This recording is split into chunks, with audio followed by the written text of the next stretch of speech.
gaadiidku caasimadda ku farabadan yahay oo ma aragtay in badan oo xanibayso isu socodka magaaladu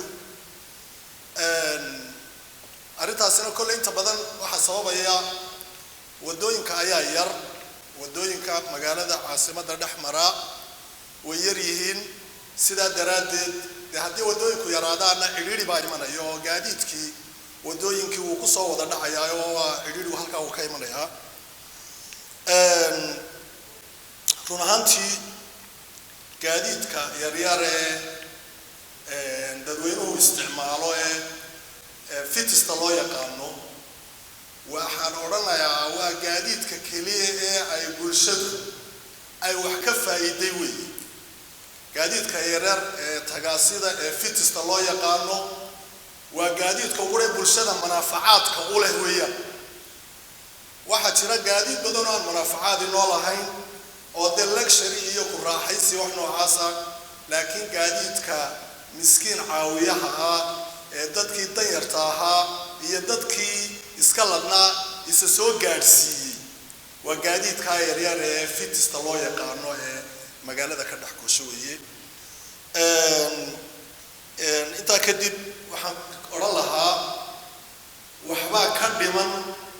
waxa weeye in calaamad lagu garto taksiga in loo sameeyo calaamad uu kaga duwan yahay gaadiidka kale oo de tagaasida caasimadda lagu garto inuu qofku markuu taksi u baahan yahay gaari kasta oo yaro fitisa waa laga yaabaa inuu iska joojiyo ama uu u yeero dhaweeyo waxa loo yaqaano marka halka waxa ka dhiman numberkii taksiga iyo calaamadii lagu garanayay taksiga arintaasi nabadgelyada wax weyn bay ka taraysaa waayo qofku wuxuu ku niyad samaanaya gaarigan uu kiraystay inuu taksi yahay si dhib yarna loo aqoonsan karo haddii waxba yimaadaan ama xataa haddii meel aan hagaagsanayn lagu arko ama faldimbiyeedba uu gacanta kula jiro si dhib yar baa loo aqoonsan karaya aragtidiisa marka ishu ku dhacdo markiiba gaarigaasi waa taksi baa loo oranayaa calaamadii taksiga ayuu leeyahay isla mar ahaantaana waa in lambarkiisina oo lambar weyn oo muuqan karaana waa inuu ku yaalo marka arrinkaasi waa arrin aad u muhiim ah nabadgelyada iyo amniga na wax ka taraya horta arrinkaas waxaan filayaa hay'adaha ku shaqada leh waa de arrimaha gudaha maxaan sheegay dawladaha hoose iyo booliska hay'adaha nabadgelyada ku hawlan oo dhan wasaaradda gaadiidka all in all arrinka xilal iska saaro baan lahaa xagga shilalka faraha badan leh ay gaadiidku sababaan sida qodobka ajandaha ku jirta shilka gaadiidku waa accident iska dhaco had iyo jeer de waa accident markuu dhacayo iska rabaan oo iska waa min Allah weey lama xakameyn karo oo shil qadarta alla de cidina ma hor istaagi karto laakiin inta ibn aadamku uu dadaali karo si uu dadaalo waxa loo baahan yahay in wacyigelin la sameeyo ku aadan darawalinta gaadiidka wada oo dhulka aan munaasabka ahayn inaanay ku socon speedka gaariga meel walba inaanay say doonaan aanay ugu kaxaynin hadday jidadka dhaadheer tahay kuwa magaalada dhexdeeda waxaad arkaysaa niman dhalinyaro ah oo magaalada dhexdeeda xawli aan suurtagal ahayn ku soconaya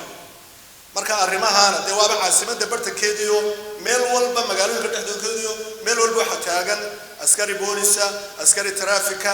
marka waxa u baahan tahay arrintaasi in waxna laga qabto wixii falalka ku kacaya isla mar ahaantaana wacyigelin joogto ah in lagu sameeyo oo la yiraahdo war dadkiina u tura idinkuna nafihiina u tura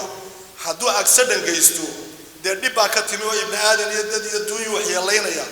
isagana qaam baa ku soo hooyanayso de culays buu keenaya ehelkiisa iyo familkiisa iyo dadkiisa naftiisina uu is dhibaataynaya inta ugu badan shilalka dhaca ka ugu horeeyo ku geeriyooda waaba wadaha darawalka weey darawalka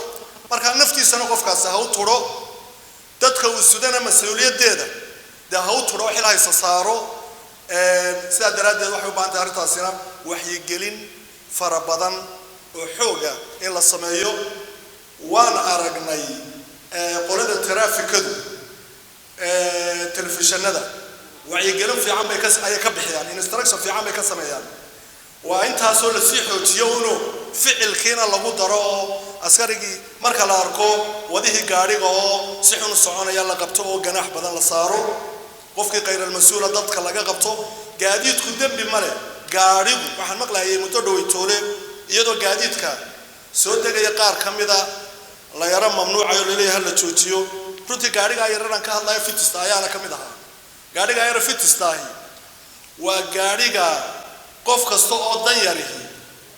uu kaga maarmo inuu gaari gaaro inuu yeesho oo si dhib yar qiimo jaban intuu ku kiraysto oo muraadkiisa ku qabsan karo waa gaariga qof kasta oo Somaliland darihi uu isticmaalo maalintii sida daraadeed arrinka